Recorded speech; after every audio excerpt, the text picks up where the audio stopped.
Okay, now we're going to talk about the steps in cellular respiration. And the first of these is known as glycolysis. Okay, glycolysis is step number 1. Okay, now where does this occur? All right, well, this occurs in the cytoplasm of the cell. Okay, remember that the cytoplasm is the liquid inside the cell that surrounds all the other organelles. So in a way, it's kind of like the stroma of the chloroplast, right? The stroma is the fluid that surrounds the thylakoids, and the cytoplasm is, on a larger scale, the fluid that surrounds all the organelles. Okay, so the main function, okay, is for the glycolysis, is to break glucose into 2 pieces. All right, basically it breaks the glucose into half, and it kind of breaks off all the oxygen and the hydrogen as well, right? Okay, and turns it into this thing that we call pyruvate. Pyruvate, and this comes from the same word pyro, right, which means fire. So when we talk about somebody who's a pyromaniac, right? They're crazy about fire. So pyruvate, because it's the fire. It stokes the fire of our cells. Okay, so that's actually where it comes from. Okay, all right. It also makes NADH and just a few ATP. Okay, just a couple ATP come out of this reaction. Okay. So notice that in our cells, there's no P there. It's NADH, okay, not NADPH, but it's the same thing. It's just the animal cell version. NADH is the same little energy bus, okay, and that H is going to come off of there, all right? Okay, so that's glycolysis, and that's the first step. Now we're going to talk about the good old Krebs cycle. Okay, so we had looked at the Calvin cycle in plants. Now we're going to look at the Krebs cycle that occurs during cellular respiration. All right, so good old Krebs here. All right, so the Krebs cycle takes place in the mitochondria. Okay, so now mitochondria.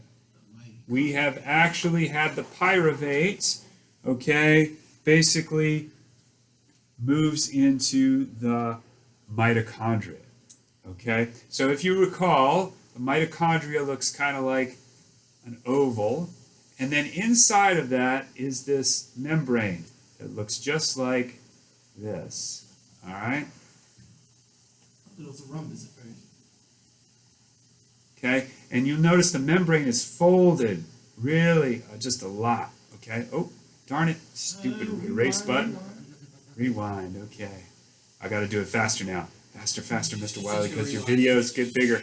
We don't want our video to be super 500 gigabytes. All right, so these folds, okay, which really look more like this, right? Really tight folds like that. Those are called cristae. Cristae, okay?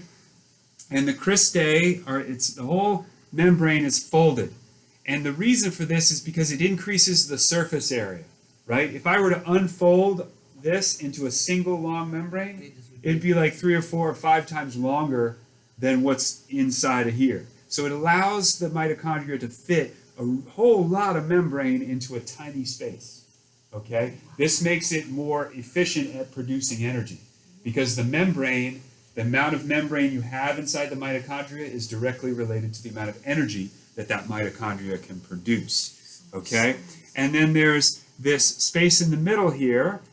This is where Neo lives. This space in the middle is called the mitochondrial matrix, okay? So you got Trinity and Neo, and who's the other guy?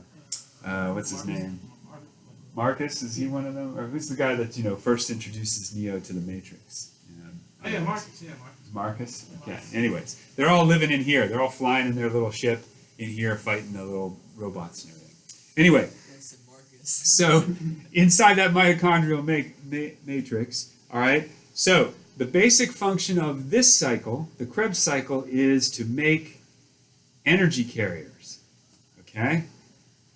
Right? They need to make the buses that carry the energy, okay?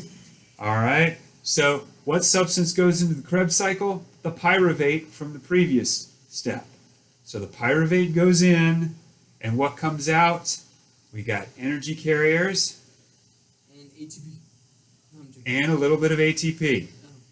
Okay, and a few more ATP. All right, not a lot, but a few more ATP. Okay? All right. So incidentally, these energy carriers are NADH and one called FADH2. Okay? All right, in case you know.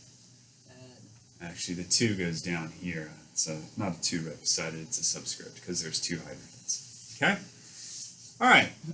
So now some energy carriers have been made. These energy carriers are important because we have another good old electron transport chain. So just like in the thylakoid membrane, there is an electron transport chain in this mitochondrial membrane. So see, that's the beauty of it. That's why you have so much membrane. Because throughout the entire membrane is the ETC. So if the membrane is longer, the ETC is longer, and that's a good thing. Okay? So, all right, the electron transport chain is located in the mitochondrial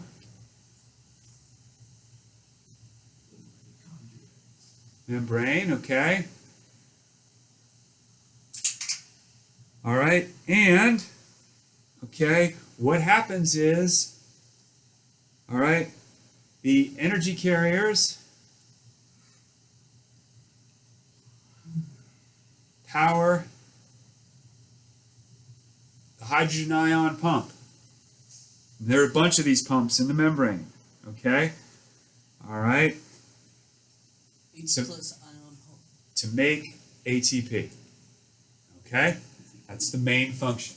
So the ATP is made exactly the same as it is made in the thylakoid, okay? Through a hydrogen ion pump, pumping hydrogen ions, which then power ATP synthase. So the ATP synthase protein and the hydrogen ion pump, exactly the same as what we learned about in photosynthesis, and they do the same jobs, okay? They do the same jobs in the same sort of way, okay? So what goes into the ETC are energy carriers.